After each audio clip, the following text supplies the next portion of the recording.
স্বাস্থ্য ভবনের সামনে জুনিয়র ডাক্তারদের আন্দোলন অব্যাহত। বুধবার জুনিয়র ডাক্তারদের স্বাস্থ্য ভবন অভিযানের দ্বিতীয় দিন।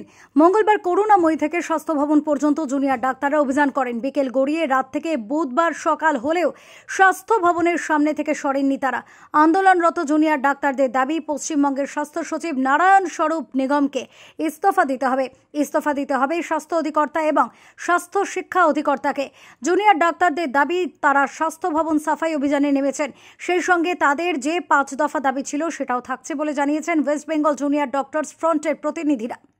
স্বাস্থ্য ভবন থেকে 100 মিটার দূরে চলছে অবস্থান বিক্ষোভ। এরই মাঝে স্বাস্থ্যকর্তারা খোঁজ নেন জুনিয়র ডাক্তাররা রাতে কি খাবেন, কোনো প্রয়োজন আছে কিনা। যদিও এই সাহায্যের প্রস্তাব প্রত্যাখ্যান করেছেন আন্দোলনকারীরা।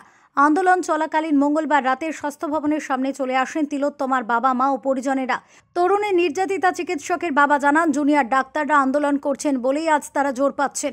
এখন যে কথাগুলো বলছেন সেটা বলার সাহস পাচ্ছেন তাদের জন্য। অপরদিকে ডাক্তারদের আলোচনায় ডেকে সোমবার সন্ধ্যায় রাজ্য সরকারের তরফে মেল করা হয়, কিন্তু পশ্চিমবঙ্গের স্বাস্থ্য সচিব নারায়ণ স্বরূপ নিগমের ইমেল থেকে মেল করায় এবং মেলের ভাষা অপমানজনক হওয়ায় জুনিয়র চিকিৎসকদের তরফ থেকে সেই ডাকে সাড়া দেওয়া হয়নি।